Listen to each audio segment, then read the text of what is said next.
the last few months, there has been a debate as to whether the dictionary is correct or not. So, what is the answer? Is it yes, no, maybe, kind of, whatever? Well, the answer is not as clear cut as one might think. And in this video, we're going to delve into that question and ask ourselves, is the dictionary actually wrong? Hello, everyone. Welcome to Dave's English. My name is Dave. If you're ever interested in taking one-on-one lessons with me, just go to davesenglish.com or justsayitenglish.com, where I offer one-on-one live lessons to students. So if you're ever interested, just go there, sign up, and I'd be more than happy to help you out with your English learning needs. Now, to get into the question about whether the dictionary is correct or incorrect, we need to know a little bit more about the English language itself, and the main fact that English is essentially an unregulated or self-regulating language.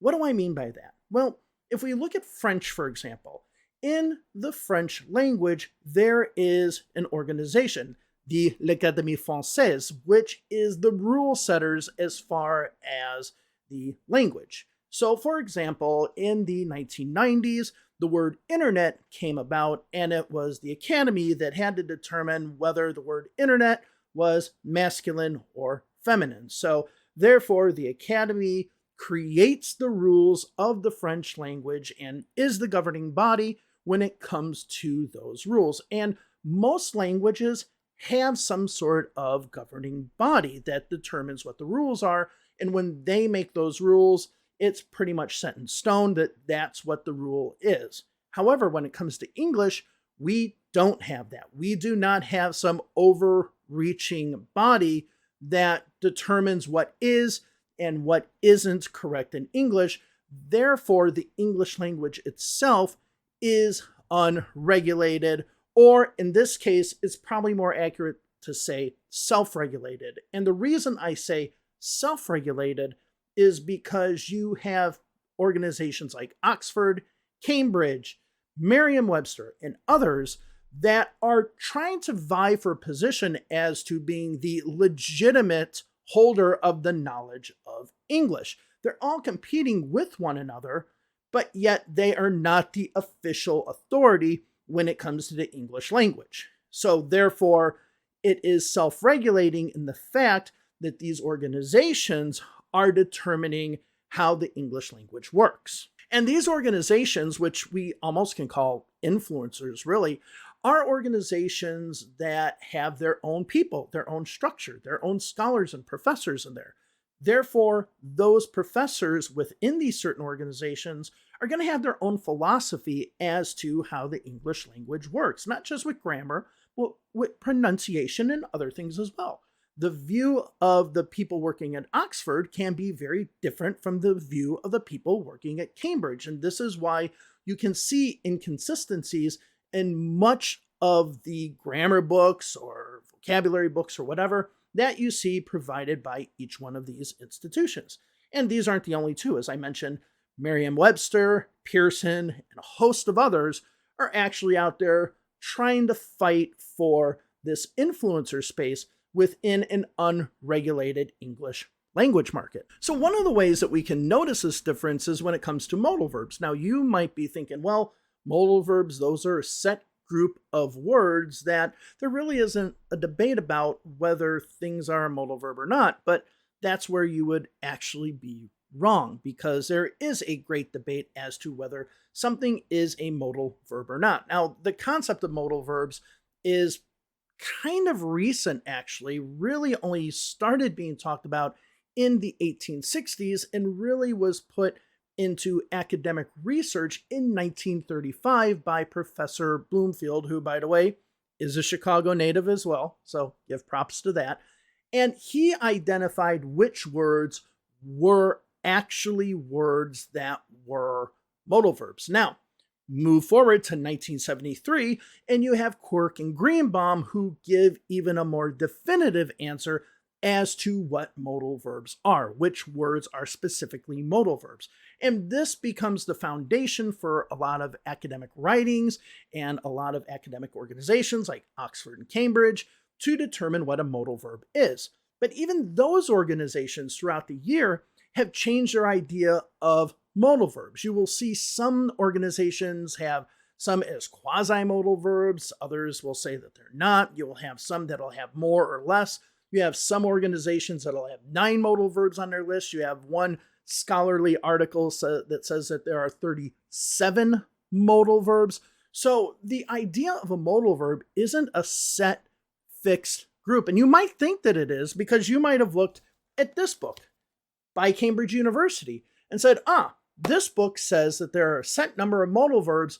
Therefore, I can go ahead and say that's what the answer is because there's a set number. But the thing is that's not correct. That's not how it works. So in this situation, there are a lot of people saying a lot of things about modal verbs and have differing opinions on them, such as is have to, need to, ought to, be able to. Do these count as modal verbs or not? And there's just no agreement amongst any of the organizations in regards to what is or what isn't a modal verb. Now, that was just about modal verbs, something that a lot of people considered this idea that's set in stone. What about something like pronunciation, where there are wide varying beliefs as to how certain words are pronounced and how you should transcribe those words to then explain what the pronunciation is? This is where we get, for example, the traditional IPA. Now, I'm going to give you 2 words here. I'm going to give you the word this and thing. And the reason why I'm giving you these 2 words is I want you to see 2 words, one that has the voiced th sound, this, and one that has the unvoiced thing sound, right? Now, if we look at the Oxford Dictionary and how they have it written, you can see in this example that we have here that this actually has the IPA transcription for the voice TH sound, this little weird D-looking thing that looks like a T connected to it as well. Now, when we look at thing, we can see this O with a line through it, which would indicate unvoiced sound. Now, that makes sense. It differentiates between the 2 sounds. But let's go ahead and look at the Merriam-Webster dictionary and see how they have the pronunciation transcribed for both of these words.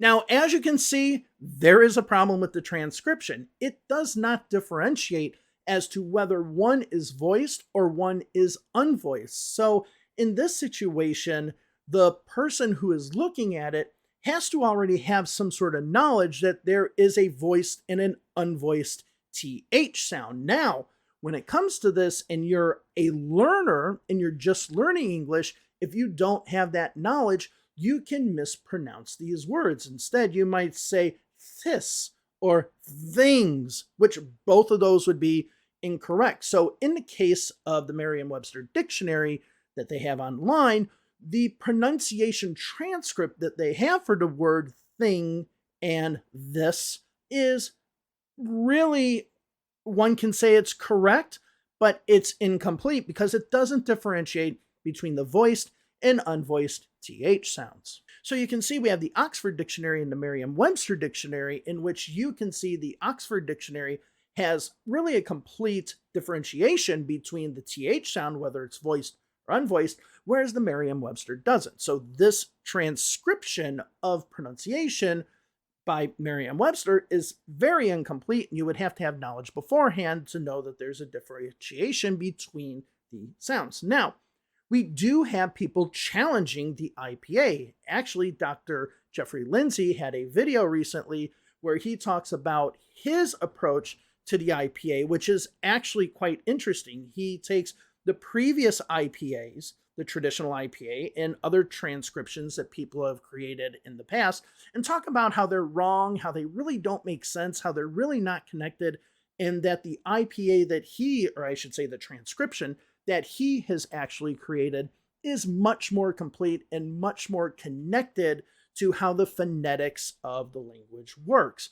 And he gives us evidence, he gives us information, he presents everything, gives us everything, he presents everything, puts it in front of us, and says, this is the reason why I'm coming up with this idea. Look at what has been done in the past. Look at what I want to do, and I want to show you why these are connected and why we should actually be doing it this way than doing it the other way. And I'll be linking that video down below so you can see what it is. It's an excellent video, and it's something that should start becoming a standard because it's honestly spot on. So all of this brings us to our original question, which is the dictionary correct? Now, that's the wrong question. As we have mentioned, there are multiple resources, multiple dictionaries out there, multiple views as to whether something is right or wrong. So therefore, we can't say, is the dictionary correct? We would have to say, are dictionaries correct? And if we are talking about dictionaries, which ones are correct, which ones are incorrect, and what is the evidence that we have that challenges the view that these established dictionaries or scholars or organizations have?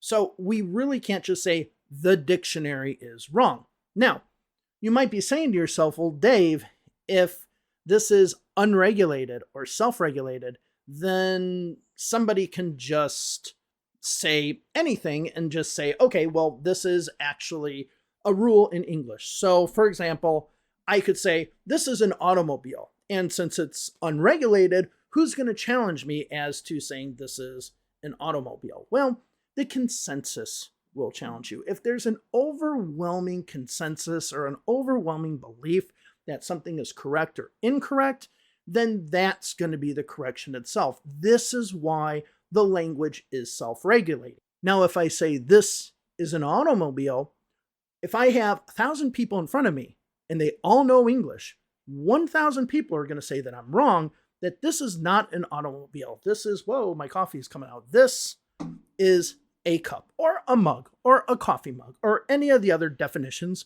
we can give for this right here. But they'll say it's definitely not an automobile. This is where the self-regulating aspect comes, because there is a general overwhelming consensus amongst people when it comes to what is right and what is wrong.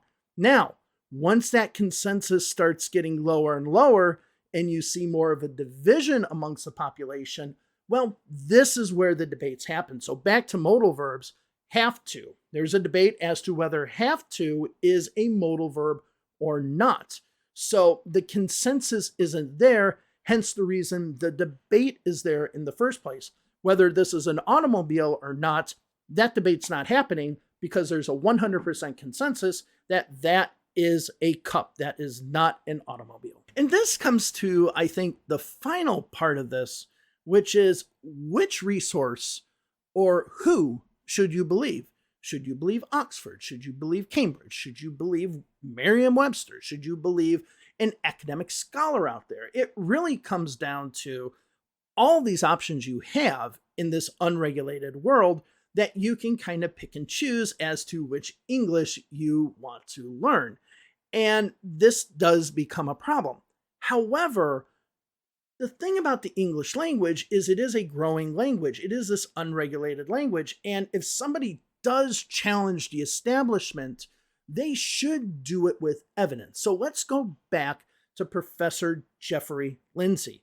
So as I mentioned, he has his own approach to transcription of pronunciation. He says the traditional IPA is wrong, and even other IPAs and other transcriptions when it comes to phonetics is wrong. Then he gives his information, explains why it's right, and he gives all of this evidence-based information, facts as we call them, as to why his approach is the best. And it's extremely compelling.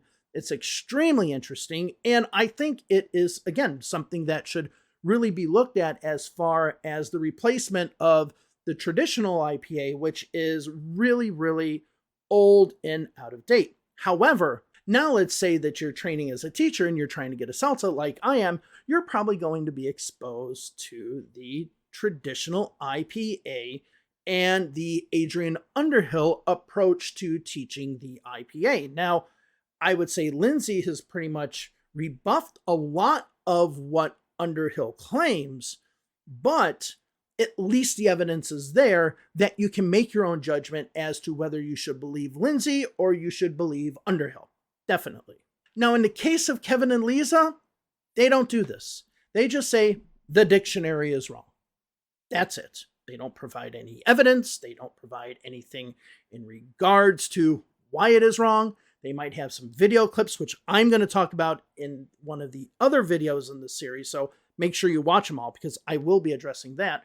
But they don't have any true evidence-based assumptions regarding the thing that they're saying is correct or wrong. And in this case, talking about how the dictionary is wrong. They say the dictionary is wrong, but they don't really have any proof to back it up. They just say it's wrong. And if you're going to make your argument, you need to really do what Professor Lindsay did. Lay out everything and explain why something is wrong. And this is another problem with the English language, is this concept of it being black and white. Okay? It's not a black and white language. It's pretty much a technicolor language. And to me, English for Everyone approaches it as something is right or something is wrong. Whereas you could have a number of answers to the same question. As I mentioned with the modal verbs, you can have a number of answers, and you could look at different scholars and different resources and come up with totally different conclusions, and they could all be right based on the evidence that they present. So, can we say dictionaries are wrong? We really can't, just because of the world in which we live in, that it is unregulated. However, if somebody is going to make the claim that something in English is wrong, like Dr. Lindsay does, have the evidence to back it up and show why the current way of doing something is wrong and the approach you're giving or the solution you're giving is right. Instead of just saying, this is wrong, period. All right, well, thank you very much. I am making 3 videos in a row, all uploaded today. So if this is the first video, make sure you watch the other 2 because they're very much connected. And if this is the 3rd video, thank you for watching all the videos. So I will see you all later. Have a wonderful day wherever it is you are. Bye-bye.